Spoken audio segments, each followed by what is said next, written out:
The kora is a 21-string instrument frequently played throughout West Africa by traditional storytellers known as griots. These griots are historians who pass their skills and knowledge on to their descendants. In this film series, Dare to Believe, we share our history and stories that have been passed down through our communities, staff, and the people who support us.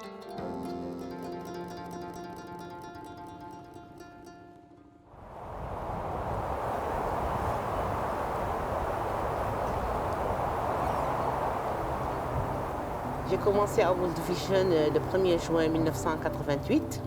Bon, à dire vrai que les premières années de travail à World Vision n'étaient pas trop faciles.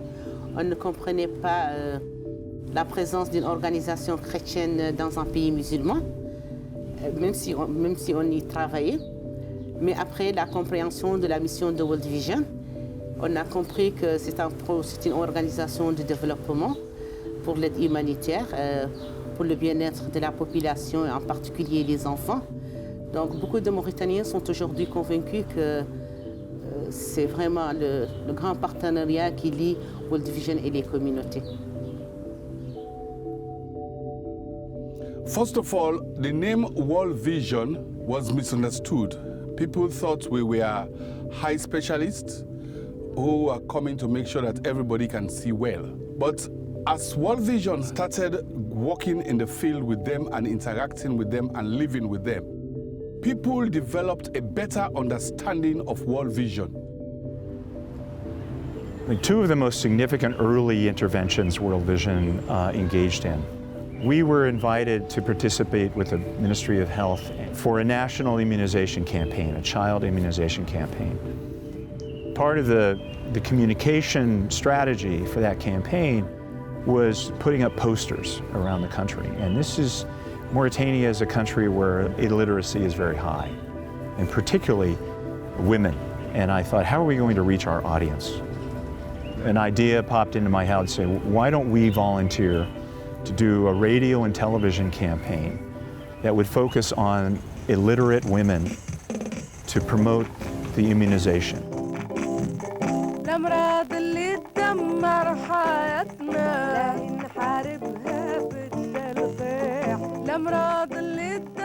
This went on Mauritanian television during the campaign, and it gave us attention all the way to the President's office. This was the first public service announcements in Mauritanian television and radio. That was probably the smallest project that year, but had the most impact in that it reached the entire nation and put World Vision on the map.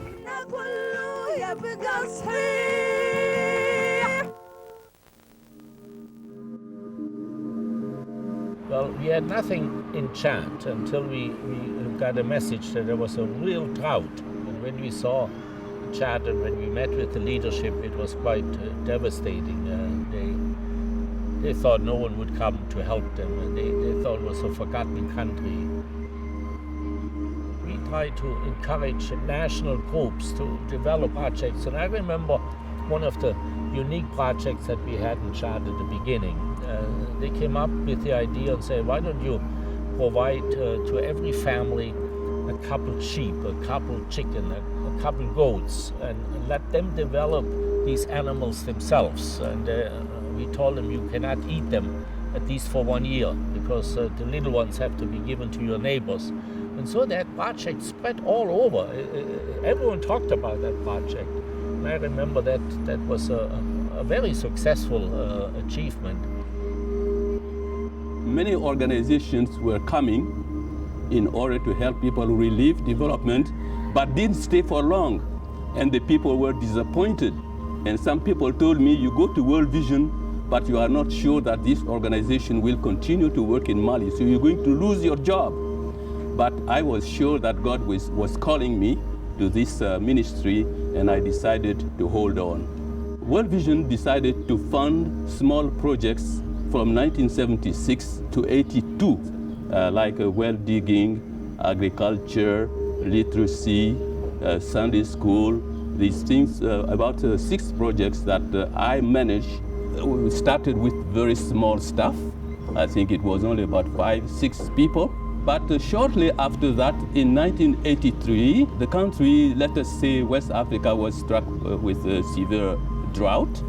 And therefore, World Vision decided to intervene with a major relief project, giving Mali 10,000 tons of food to distribute all over the country in areas that were severely suffering from the drought. After the drought phased out, World Vision decided to continue with a rehabilitation program. And that went on from that time, 84, until 1988, when the sponsorship programs began. We worked really hard in West Africa to actually improve people's lives. It's amazing what this group accomplished, and we had this certain camaraderie. The support office guys knew they were in for a ride when they got in with us, and they were some of the ones that actually helped to create some of the what I would call the innovation and the new ways of doing things. That's the DNA that's in West Africa. I know from the days of Manfred Kohl early on, even Bryant Myers, when they were very early back in the late 70s and 80s, early 80s. Then we picked up from there and actually took World Vision and got World Vision planted. So what we did was we basically took a region that had only 25,000 sponsored kids into it. No interest from the support office. It's Francophone, it's Islamic, it's off the ends of, it's too hot, no one wants to visit. It's basically a region that people wanted to ignore if they could. And we said no. So we started to sell and sell and sell and create the value proposition that would get people to come in.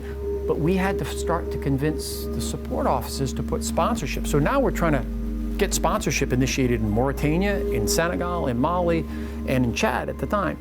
And I'll tell you what, it was not an easy sell.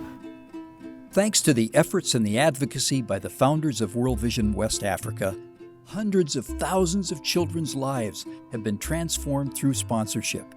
Since our first program began in Mauritania, over 300,000 children have been sponsored. As a Christian organization, World Vision has always been engaged with religious leaders. And in a region like West Africa, where Christianity in many areas is a minority, a very small minority, the engagement has been with Muslim religious leaders, not with Christian leaders. So we learned that skill, and over the last years we have learned to not only explain what we do and make sure the non-Christian leaders don't interfere in a negative way to stop the good work that we are doing, but we have now learned to put them in the front, to be the driving engine for change for children. And for me that's a beautiful accomplishment, that we can now engage with religious leaders for birth spacing. It's now religious leaders that go house to house, encouraging couples to discuss and see how many children, and to make sure for health and economic reasons they give enough space before the next child is being born. In 1997, we went to the Hilton Foundation about the need to expand the water and sanitation program to West Africa. And as a result of the successes that had been achieved in Ghana, we proceeded to start the ministry in Niger and in Mali. And now, if you go there, you'll see that they have also advanced quite a bit. And of course, my travels around West Africa also, I have seen that there is a lot of improvement, a lot of improvement. Oh, I feel satisfied, because what we initially did was like planting a seed, and now World Vision has blossomed all over the country. All the best, everything they are enjoying under the shade of the organization. Now World Vision is a household name. The nice thing is that when I became the leader of the West Africa region, World Vision had gained a lot of experience in both relief and development work. There were some programs coming to an end, so the question of sustainability, of impact, was really gaining importance. We were talking about impact, not only activities. We were talking about return on investment on the budgets invested in communities. The work we're doing is really making a difference, that we can measure the difference we are making, we can articulate the contribution of World Vision to the change that is there, and we can see it in the state of the children that they have evolved positively. I think what we started has multiplied 100-fold. And you're excited. I just rejoice whenever I go to West Africa. And it's absolutely amazing how many projects are going on, and many different offices are supporting it, and donors and foundations are behind it. I think it's fantastic. I can only say that what we started was worthwhile.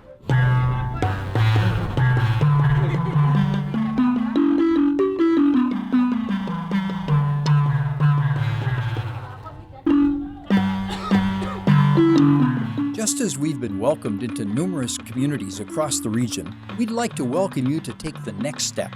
Discover World Vision West Africa's history and programs in the rest of our video series, which includes advocacy and interfaith, programming, emergency response, and opportunities for the future.